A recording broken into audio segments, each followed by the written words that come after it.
Welcome to this explainer. Today we're throwing on our national security analyst hats to impartially break down the tactical data and the really stark strategic realities of the current US-Iran standoff in the Strait of Hormuz.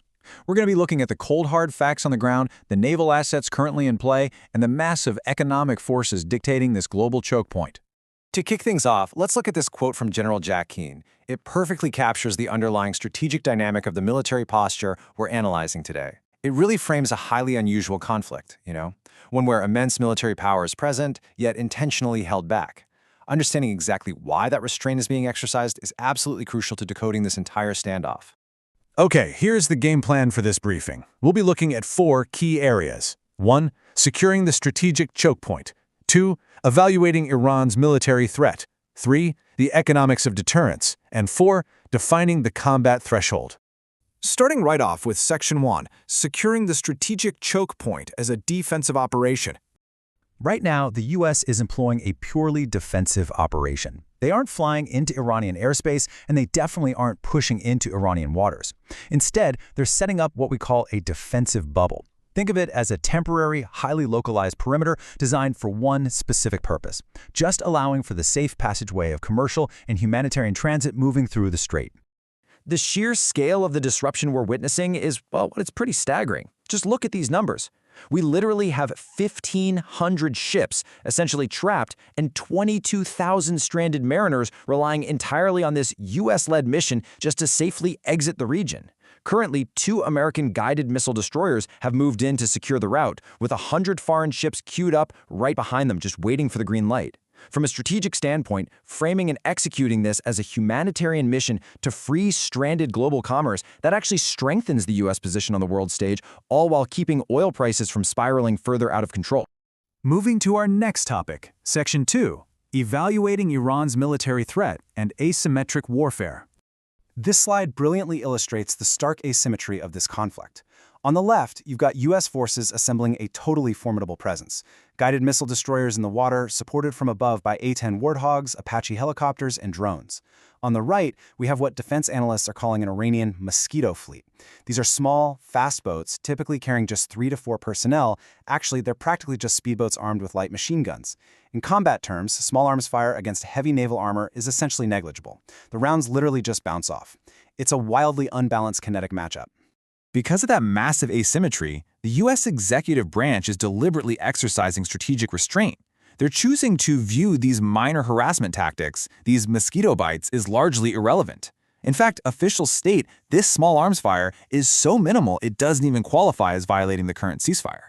By completely dismissing the harassment, the U.S. retains full control of the timeline. They simply aren't allowing minor provocations to dictate the start of a broader military escalation. But, we really can't look at this in a vacuum. While the U.S. plays it cool, the situation remains highly volatile for regional allies. Look at the UAE, Jordan, and Saudi Arabia. Analysts describe these nations as being in a 3-point stance, like a football lineman ready to explode off the snap. They are deeply eager to counter the Iranian regime's aggression, especially given that Iran has been testing the waters by launching missiles directly targeting UAE territory. So the U.S. has to carefully balance its own restraint with the immense pressure building up among its regional partners. So how exactly are they applying pressure? That brings us to Section 3, the economics of deterrence. The primary strategy right now isn't dropping bombs, it's economic strangulation. And this number right here is the weapon of choice. Financial analysts estimate that the current sanctions and blockades are costing Iran a staggering $500 million every single day in lost revenue. They're pumping oil, sure, but they simply have nowhere to put it and absolutely no way to sell it. Furthermore, we can clearly see the severe, crippling impact of this strategy. 90% of all trade with Iran has been completely halted. It's basically a near-total financial quarantine. So the crucial point here is understanding the why behind this massive financial siege. The core strategic theory is that this immense, unyielding financial pain will eventually drain the regime's resources until they have absolutely no choice but to return to the negotiating table. The ultimate objective? A diplomatic agreement that fully and permanently dismantles their capacity to produce a nuclear weapon. Because as analysts rightly point out, dealing with Iran closing the strait today is a solvable military problem.